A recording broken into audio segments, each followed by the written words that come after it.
नमस्कार दोस्तों, संवाद भारत में आपका स्वागत है। आज हम लोग चर्चा करने वाले हैं महाराष्ट्र के राजनीति में तू मारने जैसा कर, मैं रोने जैसा करूँगा, ये नाटक के बारे में। और ये नाटक क्यों और क्या है, इसका विश्लेषण करूँगा मैं। उससे पहले आप लोग ये वीडियो पूरा देखें और ये चैनल को सब्सक्राइब करें।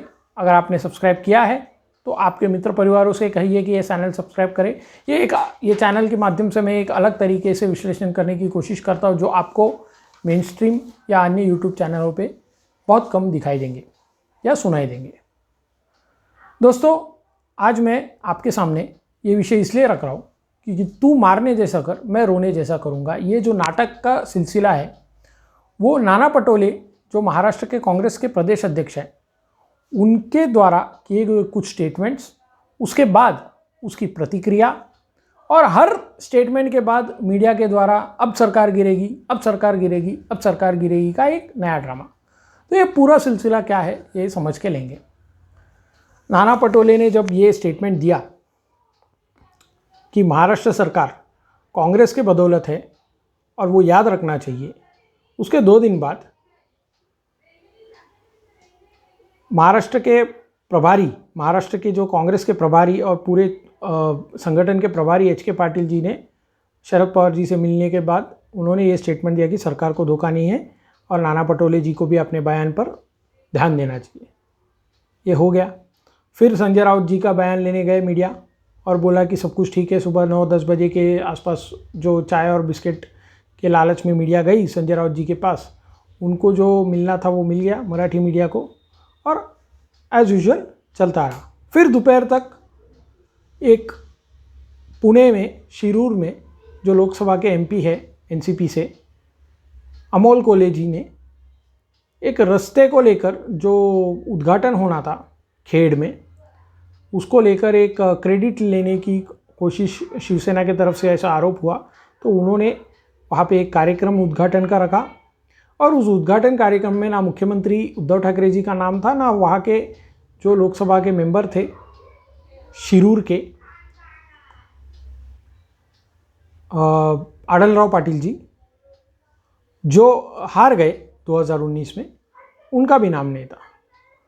तो उन्होंने वो कार्यक्रम एक दिन पहले ही गुस्से में आकर कि शिवसेना को पूरी तरह से साइडलाइन किया, हम सत्ता में हैं, तो उन्होंने वो उद्घाटन करने का कार्यक्रम किया रास्ते का। उन्होंने ये भी बोला कि जो रास्ते का काम है वो नितिन गडकरी जी से फॉलोअप करने का काम उन्होंने किया, लेकिन जो अमोल कोल्हे जी है वो सिर्फ इसका श्रेय लेने का काम कर रहे हैं। काम मैंने किया है, या मैं जब भी लोकसभा एमपी था तभी ये काम शुरू किया और मैंने किया।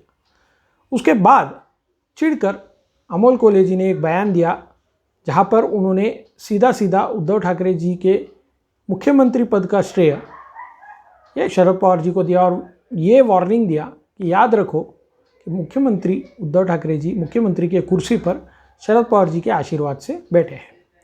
फिर से मीडिया में चर्चा हुई कि सरकार गिरने वाली है, महाविकास आघाड़ी में गड़बड़ है, ऐसा है वैसा है।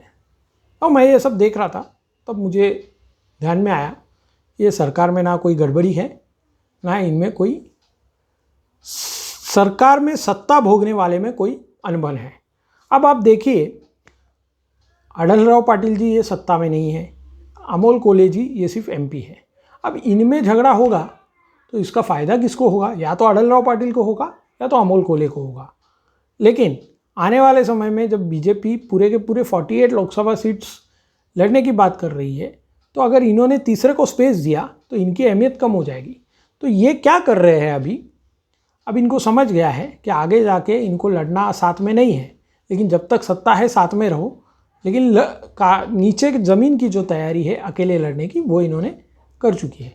तो ज़मीन में इनकी जो एनसीपी और शिवसेना की दुश्मनी है, वो जो काफ़ी सालों से एक दूसरे के खिलाफ रहे, उसको बरकरार रखे हैं। अब देखोगे तो शिवसेना के एमएलए बहुत ज़्यादा नाराज़ है एनसीपी के कार्य पद्धति से, और एनसीपी के लोग भी शिवसेना को जहाँ पे उनको दम दे सके, उनको नीचा दिखा सके, ये दिखा रहे। एक बार तो ऐसा हुआ कि जितेंद्र आव्हाड जी ने तो बहुत बड़ा चढ़ाकर, इनफैक्ट मैं तो वो स्कीम को, जितेंद्र आव्हाड जो एनसीपी के एमएलए हैं, उन्होंने कैंसर पेशेंट्स के जो फैमिली को रहने के लिए मुंबई में जो एक सुविधा की थी घर की, उसकी चाबी भी शरद पवार जी से उद्घाटन कराया था, या वो चाबी हैंडओवर करवाया था वो टाटा इंस्टीट्यूट को। वो भी निर्णय उद्धव ठाकरे जी ने घुमा दिया। जो एक ही निर्णय अच्छा है जो अवार्ड जी ने किया था, क्योंकि अवार्ड जी का मानना है कि उनकी माता जी भी कैंसर से ग्रसित थी, तो ऐसे में उनको वो भावना थी कि कैंसर पेशेंट्स के लिए कुछ करना चाहिए, और उन्होंने किया। लेकिन वो भी शिवसेना के स्थानिक एमएलए जो चौगले हैं, अजय चौगले में नाम, अजय चौगले या अभय चौगले में भूल गया, अजय चौगले जो है शिवड़ी या परेल साइड के, उन्होंने विरोध किया, तो वो भी उद्धव ठाकरे जी ने निर्णय घुमाया। तब भी ये चर्चा होती कि शरद पवार जी नाराज़ है, महाविकास आघाड़ी सरकार गिरेगी। तो ये जो है नाराज़गी और ये जो पूरा खेल है, ये ऊपर के लेवल पर तू मारने की जैसे एक्टिंग कर, मैं रोने की जैसे एक्टिंग करूँगा, ये सेटिंग हो चुकी है। और नीचे के लेवल पे एक्चुअल में मारामारी हो रही है। अगर हमने देखा तो नगर में एनसीपी के कार्यकर्ता ने शिवसेना के कार्यकर्ताओं को मार दिया। ये इन दोनों सत्ता में रहने के बाद सीएम मुख्यमंत्री शिवसेना के और गृह मंत्री एनसीपी के। सोलापुर में भी एक शिवसैनिक को मार दिया गया। तो ज़मीन पे जो लड़ाई है इनकी, ये जानलेवा हो चुकी है। इसके बावजूद भी, और शिवसैनिक खासा नाराज़ भी, इसके बावजूद भी ऊपर ये लोग सिर्फ सत्ता के मोह में एक साथ आए हैं, एक दूसरे का प्रेम नहीं है। और एक और चीज़ है कि बीजेपी को दूर रखो।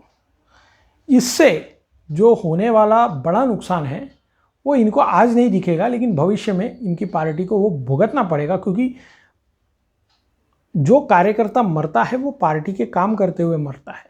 और ऐसे में उसकी अगर भावना का सम्मान नहीं हुआ, वो इलाके के जितने भी शिवसैनिक है वो मरा हुआ कार्यकर्ताओं से खुद को जोड़ के देखता है, और उसका भावना का सम्मान नहीं हुआ तो वहाँ पे विद्रोह होगा। और ऐसे ही एनसीपी में भी होगा, तो वैसे ही कांग्रेस में होगा। और ये जब तीनों पार्टी एक दूसरे के कार्यकर्ताओं के ऊपर वर्चस्व करते हैं, दूर रह के तमाशा देखने का काम एक्चुअली बीजेपी कर रही है। और वो सिर्फ और सिर्फ समय आने पर ऐसे लोगों को अपने पार्टी में किस तरह से स्थान देकर, टिकट देकर जितवा के लाए और अपना एमएलए का गिनती बढ़ाए, इसी का जहाँ जहाँ पे बीजेपी संगठनात्मक कमज़ोर है, जहाँ जहाँ पे विनेबल कैपेबिलिटी बीजेपी की कम होगी, वहाँ पर वैसे ऐसे लोगों की या तो डिवीज़न का काम आएगा, वोट डिवीज़न, या जो ग्राउंड कार्यकर्ताओं का जो एक गुस्सा है उसका एक काम आएगा। और इसी स्ट्रैटेजी पे बीजेपी 2024 के आने वाले विधानसभा इलेक्शन जब भी हो गए, मिड टर्म हो गया या 24 हो गए, उसके तैयारी पे लग गई है। तो ये जो आप देख रहे हैं कि रोज़ सरकार गिरेगी, इनके बयानों से सरकार नहीं गिरने वाली है। सरकार गिरेगी तो कब गिरेगी, कैसे गिरेगी, वो आने वाले समय में देखा जाएगा, या नहीं गिरेगी।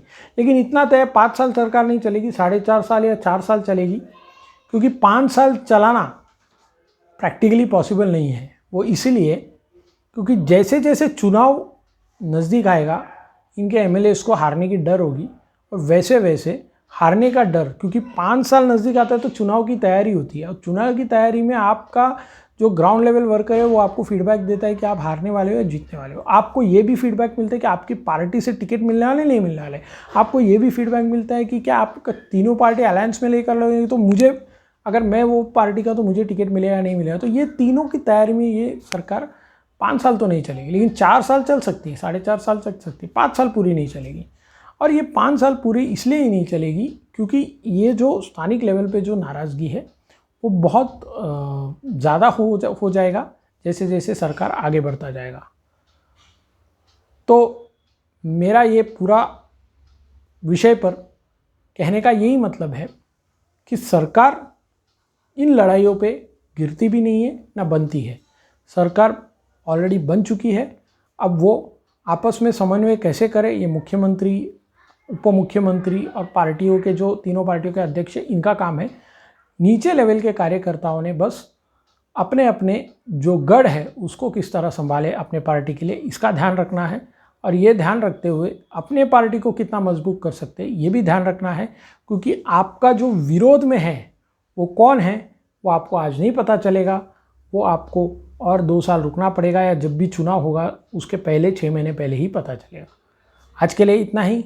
आप लोगों को मेरा वीडियो पसंद आए तो ज़रूर शेयर करें। नमस्ते, भारत माता की जय, जय हिंद।